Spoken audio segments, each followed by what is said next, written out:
What's going on here, Jet fans? Dalvin Cook. You probably have some Dalvin Cook fatigue. I know I do. Dude, pick where you want to play. Let's go. We got preseason football games coming up shortly.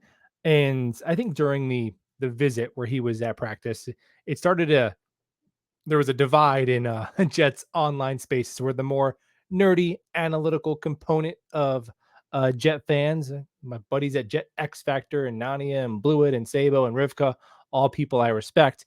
And interestingly enough, my buddy Paul Boy Green, who I do a weekly show with, kind of butting heads over this Dalvin Cook stuff, where Michael Nania is asserting that the Jets would be better off not signing him at all. He'd be a detriment to the team. Bam Knight would be better. And then Boy Green saying, shut up. It's not that deep. The dude rushes for 1,000 yards in his sleep. He's a 4-time Pro Bowler. So I was like, all right, let me check out the film. Let me watch a guy who might end up signing with the Miami Dolphins. And I did a pretty good sample size. And I think the truth lies somewhere in the middle. And I think that there is some context that the analytics are leaving out a little bit. And if you learn anything from the video about Dalvin Cook, a thumbs up is an easy way to show it. So what started this was that stat, the yards gained over expected, which is basically implying that Dalvin Cook, he was dead last in that for all qualified running backs. He's not creating his own yards. All of his yards are a function of his offensive line, which, yes, he does have the benefit of playing in a very good run blocking behind a very good run blocking offensive line in Minnesota. And I think that stat is really heavily weighting a running back's ability to break tackles, which Dalvin Cook no longer does well. He's very bad at that, or he was last year. But I think it's discrediting to some extent his vision and his speed because just because a running lane is created, you have to find it. And I know some people have said he is missing open lanes last year. I didn't see that in the sample that I saw. You have to be able to accelerate through the hole, which he still does at an elite level. He goes from 0 to 60 like that. And the breakaway straight line speed, which I know is not the number one skill required to play running back, but it does matter. And what would be a 20-yard gain and walled off by the safety and out of bounds for other running backs, for Dalvin, it's a it's a 60+ yard house call. He had 3 touchdowns that were over 65 yards from scrimmage last year, tied for the most in the NFL. So I think that is a piece that's being a little bit left out with the yards over expected stat. The second part is the broken tackles, which, yes, Dalvin Cook, bottom 5 percentile in broken tackles among qualified backs again, and breaking tackles at about 1/3 of the rate of Michael Carter and Donovan Knight last year. And yet that showed up on film to me too. He didn't run with a lot of power. I don't know to what extent that was the shoulder. Maybe that's better with the surgery, but he was getting tripped up by arm tackles in the hole. He wasn't falling forward for extra yards. That is true. However, I also see him one cut and explode by, juke out, turn the corner on defenders that don't even touch him. But and it doesn't count as a broken tackle because they didn't touch him, but he's still evading would-be tacklers and creating extra yards that less athletic running backs would not be able to create. I mean, maybe that's part of the reason why he averaged 22% higher yards per carry than Minnesota's number 2 back, who had the great offensive line and all those other advantages. The next one, the next kind of stat against Dalvin Cook here is that, well, the Vikings played a very limited amount of um, heavy boxes against them, right? Defenses had to respect their passing attack. Say what you want about Kirk Cousins. He's a proficient quarterback, and Justin Jefferson is one of one as a receiver. And that's true. The Jets last year, they were facing stacked boxes, third most in the league. They were being run blitzed on 2nd and 11. I'd never seen anything like it. When it was Zach Wilson and injured Mike White, other teams did not respect our passing attack, making it really hard for the running backs to get anything going. But to that, I would say, so what? We have Aaron Rodgers. Shouldn't Aaron Rodgers and Garrett Wilson strike just as much fear into the hearts of defensive coordinators as Kirk Cousins and Justin Jefferson? Yeah, I'm not saying that our offensive line is going to be as good as the Vikings were last year, but if we're going to be a Super Bowl contender, shouldn't we be creating the optimal or advantageous, at least, conditions that allow Dalvin Cook to produce? Because if we're not, then all of our running backs are going to suck anyway, and then we're kind of screwed. So that's kind of a loser's mentality. Okay, Let's come here. Let's do it the right way. We're going to have a good quarterback. We have a new offensive line coach. We drafted 2 offensive linemen. We should have offensive linemen coming back from injury. If we're not going to have a good offensive line, we're not going to do crap anyway. So what? we can't create we can't set Dalvin Cook up for success as well as the Minnesota Vikings who got bounced in the first round. Come on.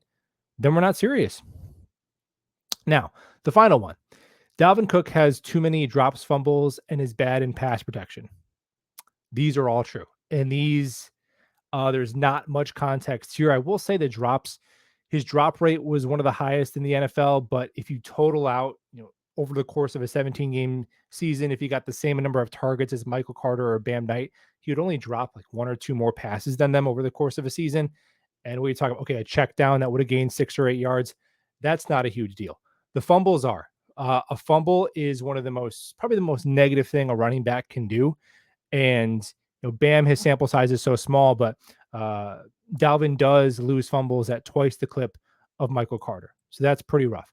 Now, the pass protection, you hear it, it's like, oh, he's bad in pass pro. And you're like, all right, whatever. It's atrocious, respectfully. Again, I don't know to what extent the shoulder will help here. Maybe I'm grasping there, but it's brutal. He was getting Kirk Cousins annihilated, and now you have Aaron Rodgers, who's almost 40, who can't move like he used to, and you want to do everything you can to keep him upright.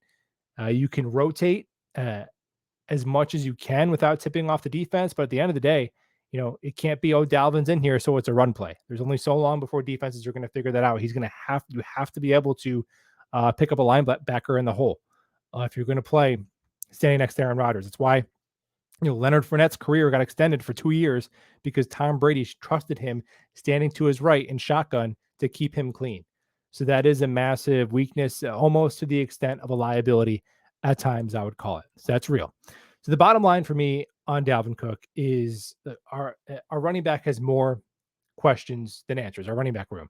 And with Michael Carter, a lot of the weaknesses of Dalvin Cook's game, Michael Carter shares those. He drops a little bit more passes than you'd like. The fumbles, not so much, but the pass pro is also atrocious as well. But Dalvin Cook is just better and more explosive as a runner last year than Michael Carter. And if Izzy is a rookie, Bam Knight has 85 carries, and with Nania's assertion that Bam Knight is going to be better than Dalvin Cook, look, that's fine. That's his opinion. I'll have him on the show anytime. He does phenomenal work. Subscribe to Jet X Factor. But I felt like there were some cherry-picked numbers in there because with Bam, we're kind of leaving out, and I like the player, but we're leaving out that 2 of his 4 starts came against the 2 single worst defenses in the entire NFL, in Minnesota and Chicago. Chicago on a wet field, and they were rolling bodies off, like just dropping like flies. They lost 3 defensive starters to injury during that game, and they were already a beleaguered defense. All right.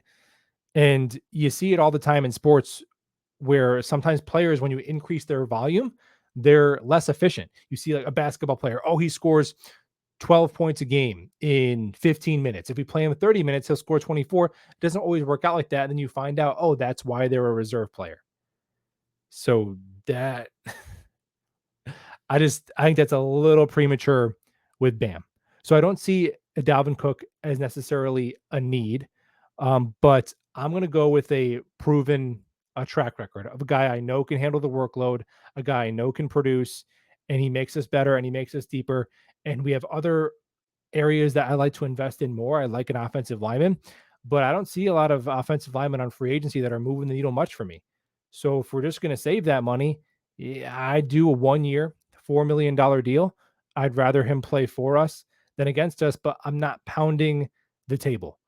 And it's not completely without evidence to say that 2021 version of Michael Carter could be better than Dalvin Cook or Bam Knight if he keeps progressing and we see a bigger sample size. It's not a crazy take.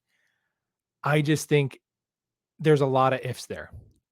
And I'd peel off 4 million in base and bring in Dalvin Cook. That's just me. But if we don't, not a big deal either. And we'll talk ball soon.